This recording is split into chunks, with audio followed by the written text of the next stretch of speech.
have generally treated it as the sort of place where I say things that I would be comfortable saying on the radio or in the media. So for me, it's a safe space in that regard. Yeah. But anyway, so when I launched Chicago Public Square, I had several thousand Facebook and Twitter and LinkedIn friends, and I was relentless in letting them know I have started this. Right.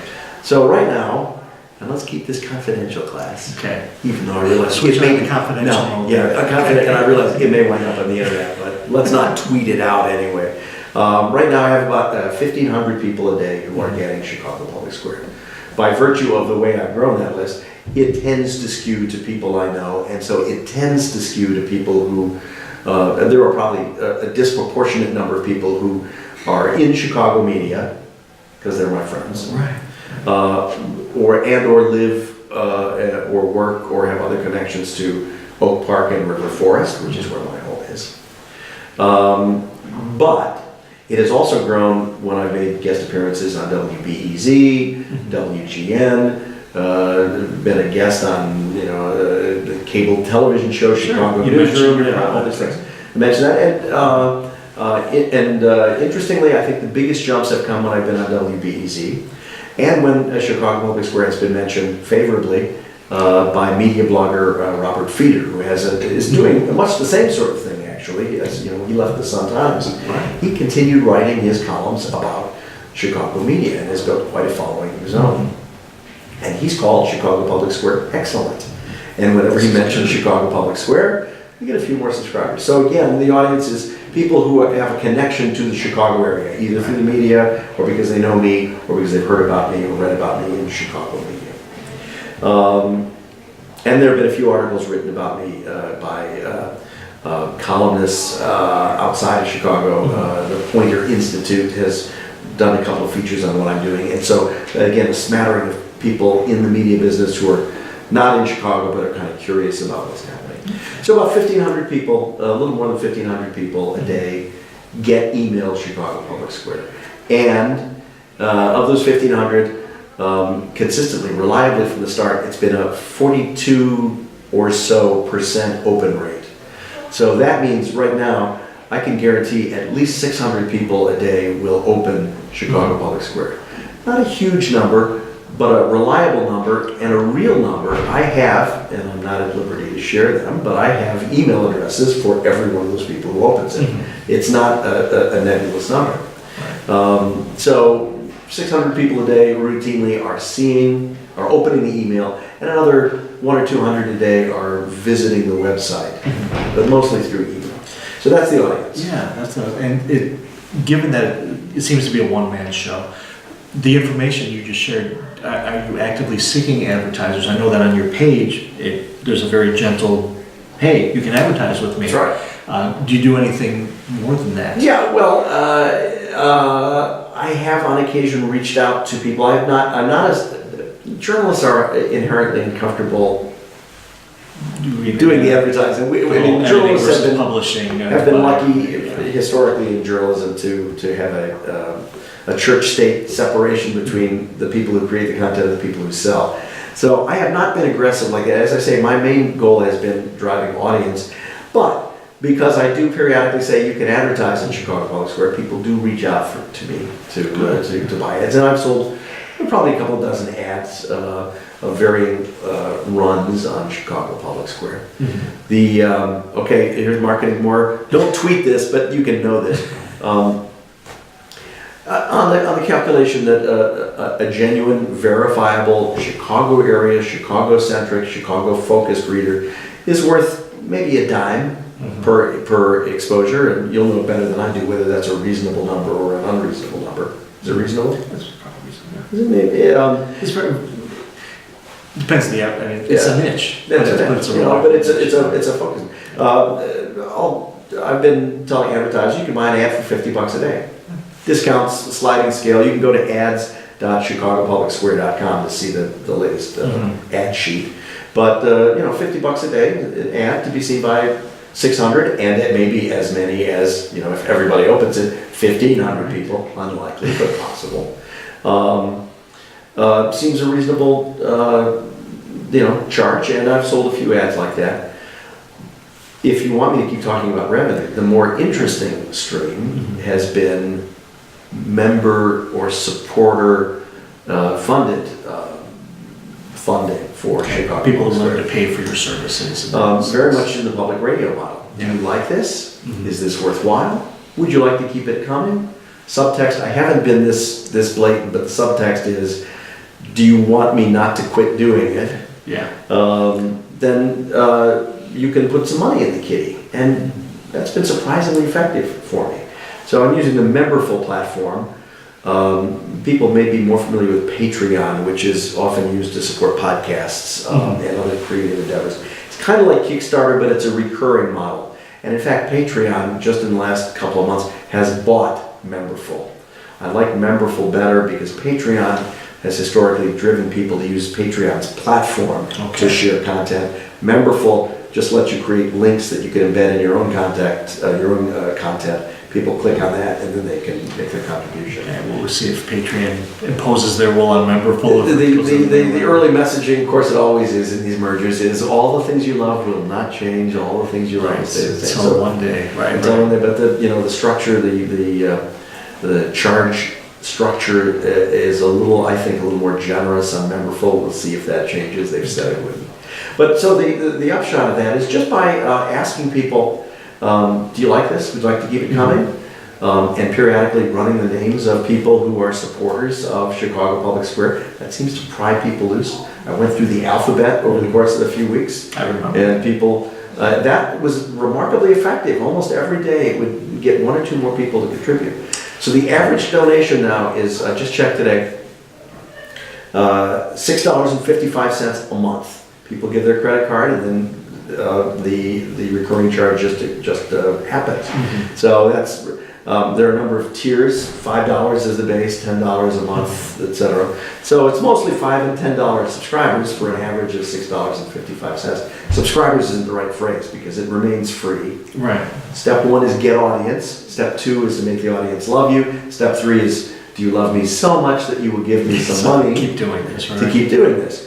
So $6.55 is the average monthly continuing contribution Per member? per member. $6 for the average per person, and about 8% a little more than 8% of that 1,500 member subscriber base are people who are paying 5 or 10 or in some cases a little more per month. Which again, I was surprised. 8% from the research I've done is an outstanding number. For direct marketing, it's more zeros than you usually expect. So that says to me, and this brings me back to you guys in the class, if I could get more free subscribers, if I can grow that 1,500, some non-trivial percentage of them, if I'm lucky, it'll be close to 8, might be 5, 6%, whatever, will continue to decide that they want to pay some money. So, short answer to your long question, my main goal at this point is I want to grow audience, right? Free audience, and then I want to get some of those audience members up for.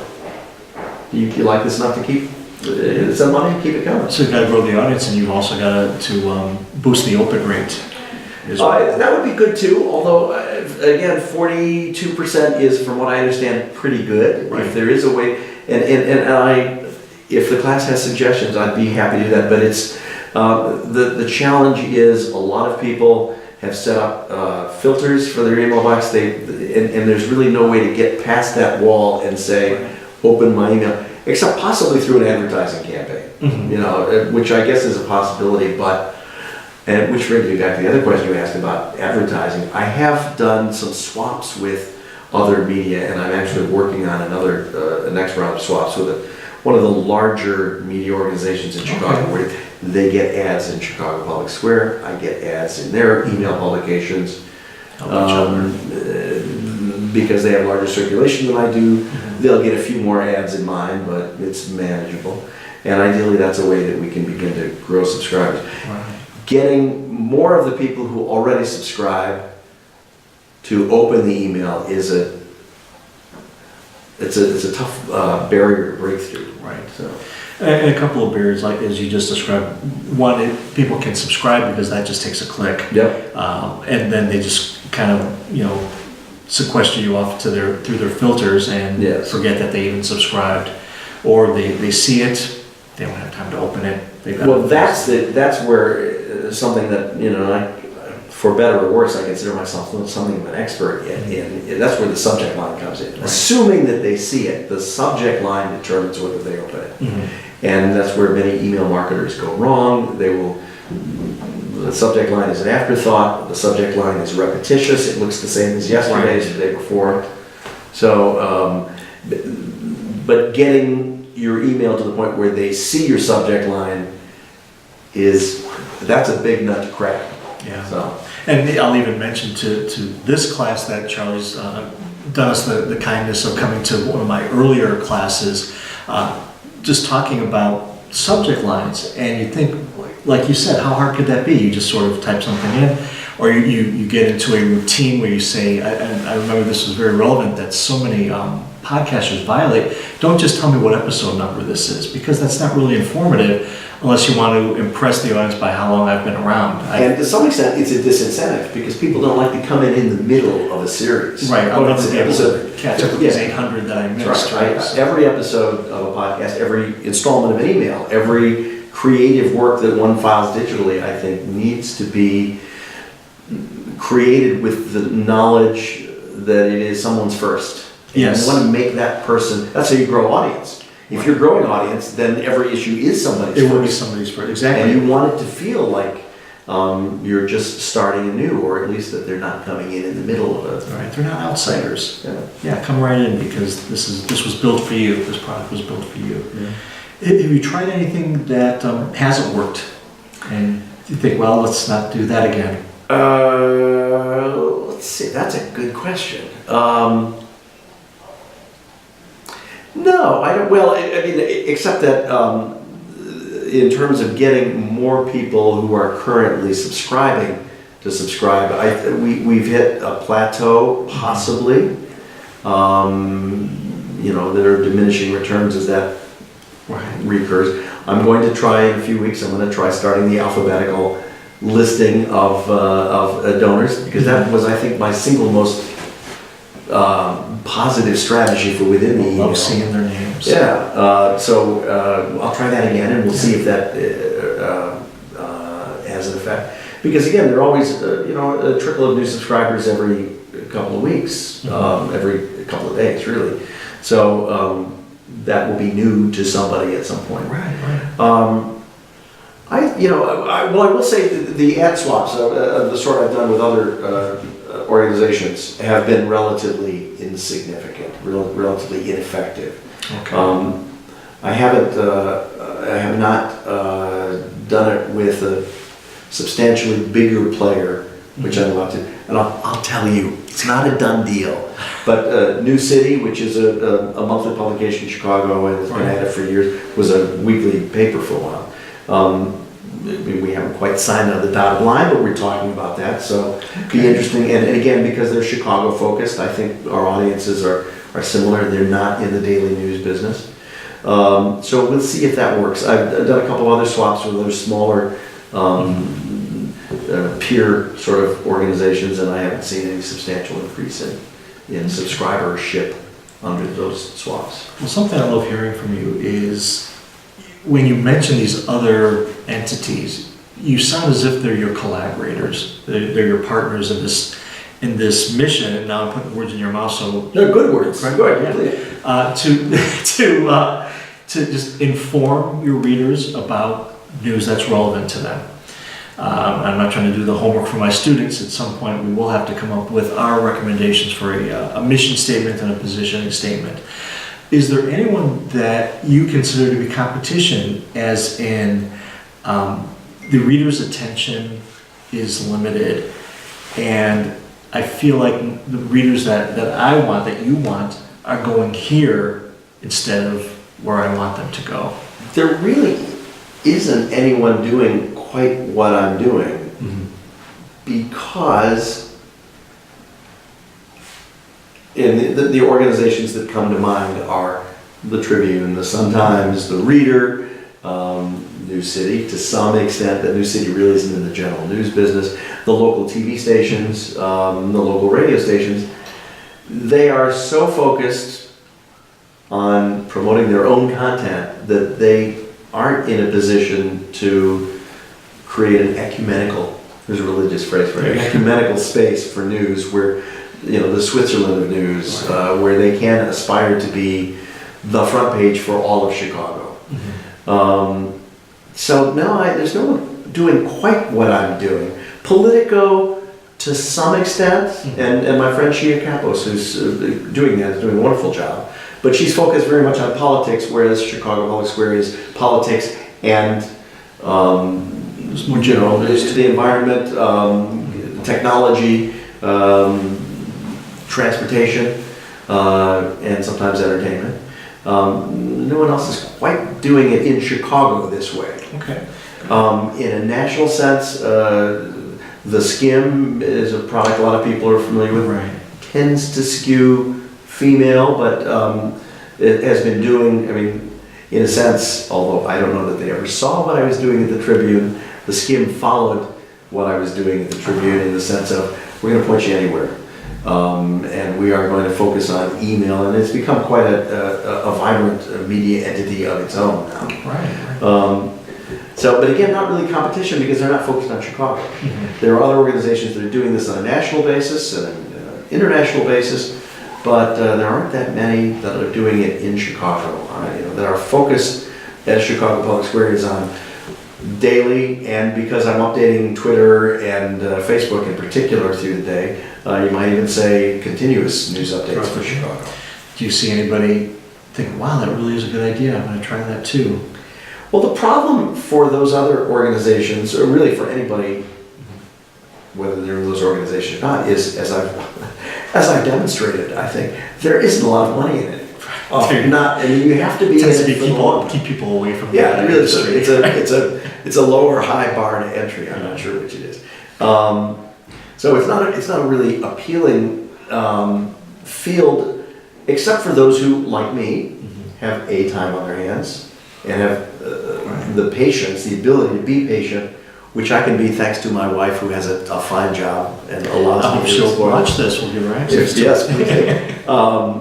But I'm in a special place really, where I have the ability, the skill, the knowledge, the HTML, the coding skills to do this by myself, and the news experience that I hope gives it some credibility that other people might not have, and because I'm not beholden to shareholders or at this point desperate, although it would be nice, for profits or revenue, I can afford to let this thing grow slowly and organically, which it is. Circulation has risen continuously from the time I launched this. It's not necessarily growing fast, but it's not going down. I don't have a significant number of people canceling.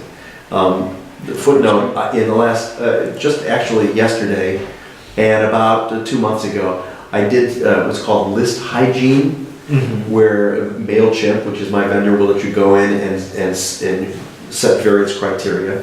And I set a criterion, everyone who hasn't opened or clicked on Chicago Public Square for the last 3 months, let me know who those people are. And I have sent notes to those people saying, if you're not using it, we don't want to bother you with it. It keeps my MailChimp expenditures down.